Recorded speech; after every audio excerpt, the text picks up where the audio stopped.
Alright guys, these batteries have finally given up the ghost.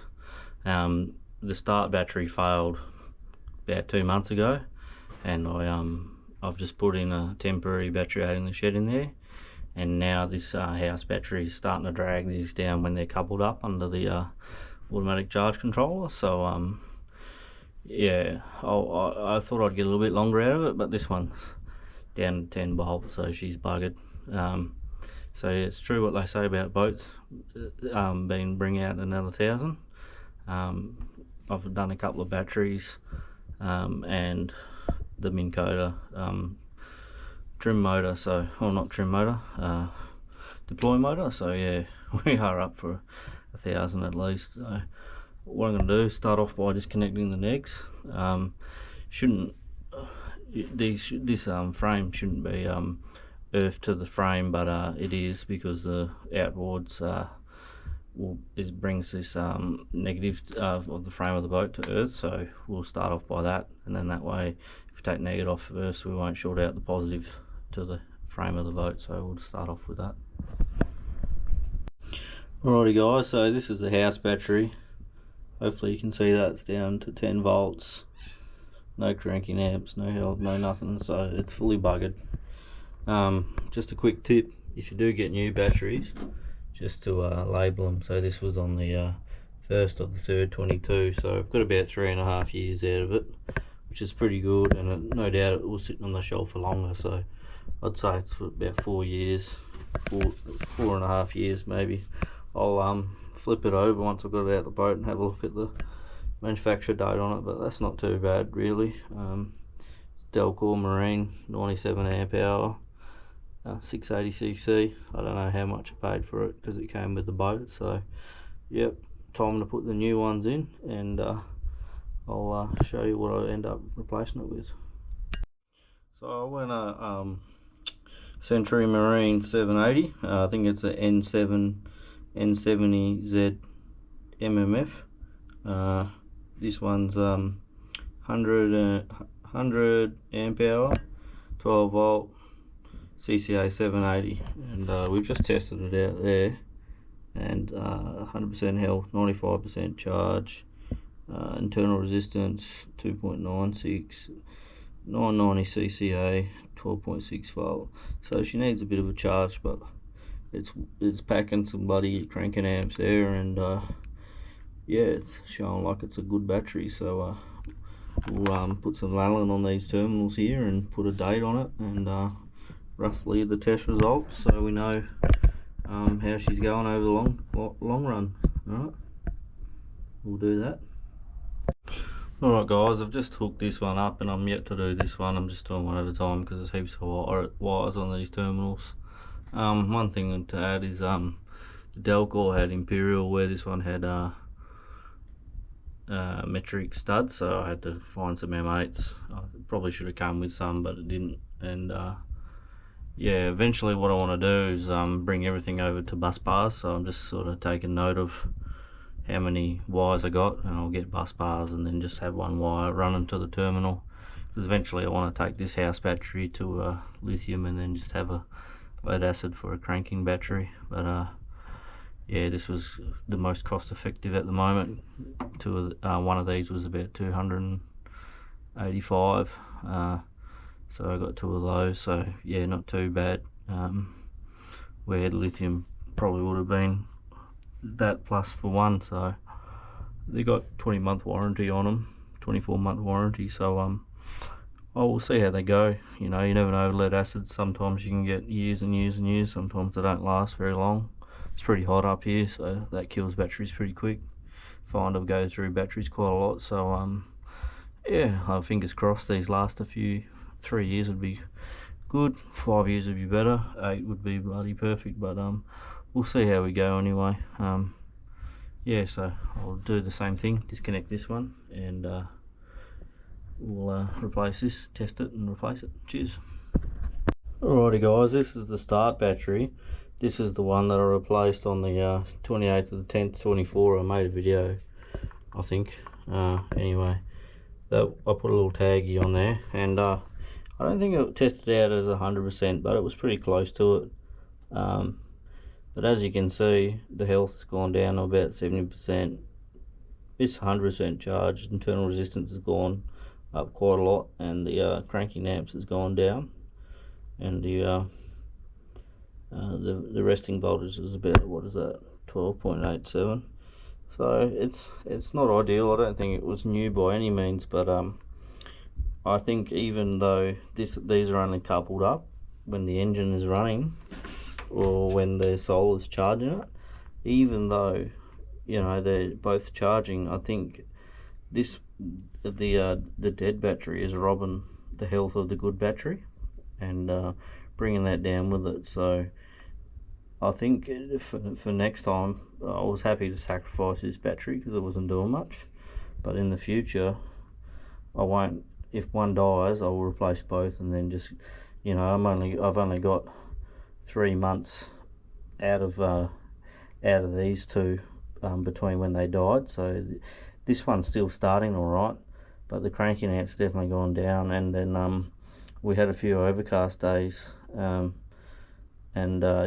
yeah, I think it's definitely affected the health of this battery, because I was down at the ramp there and it didn't really want to start, and then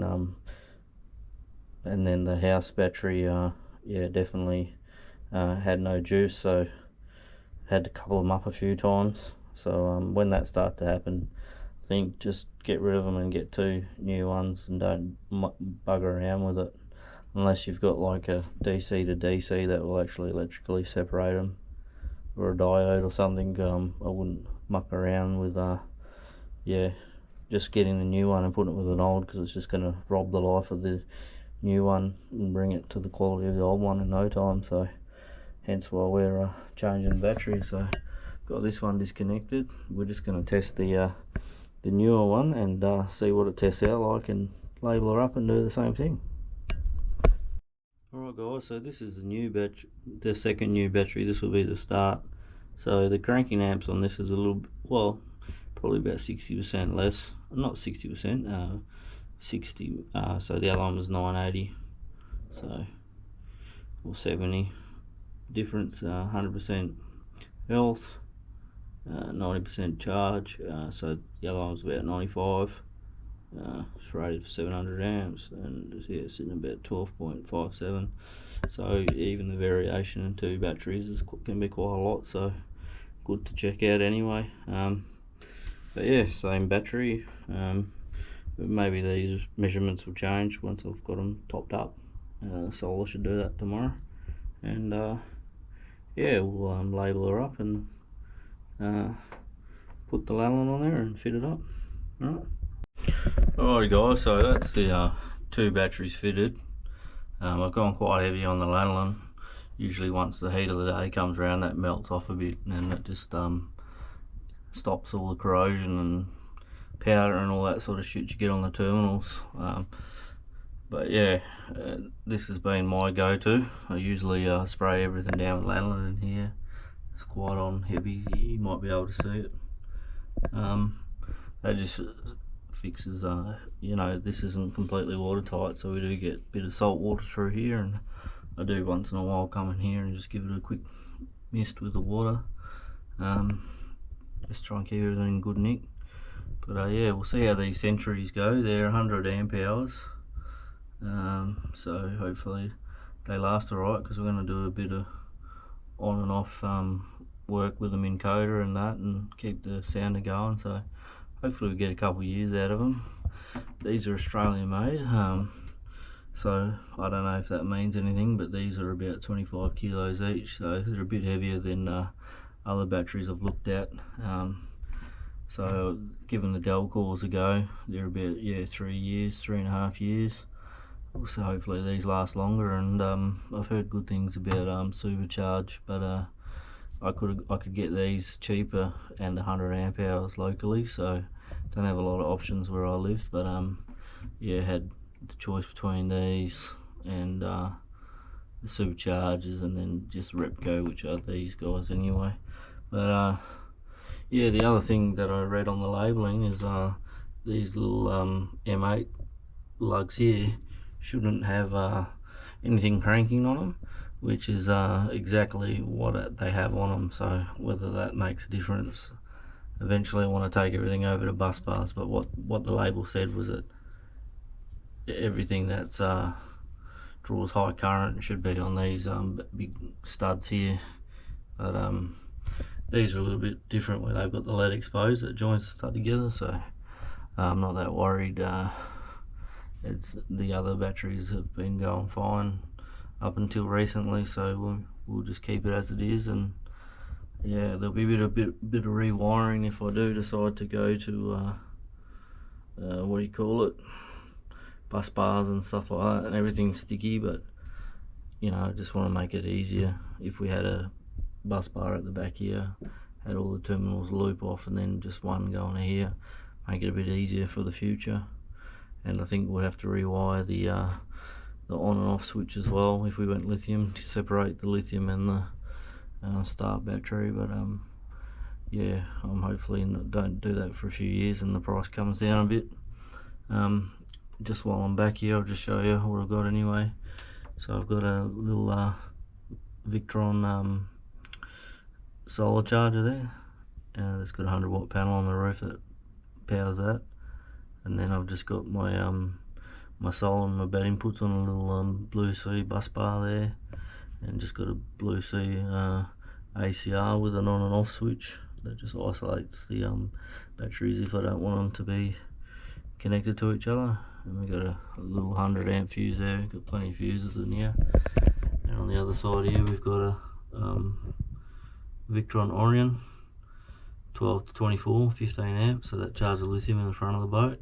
And then there's another isolator there. This is just the DC to DC isolator, so that kicks out that Orion when I don't want it charging up the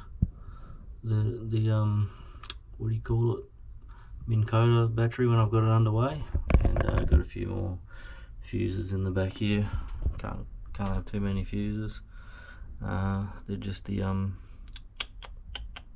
MIDI fuses, so I haven't had much dramas with them. And yeah, that's basically what's kicking at the back here. Hopefully I won't have to open this up for a while. Alright, cheers guys.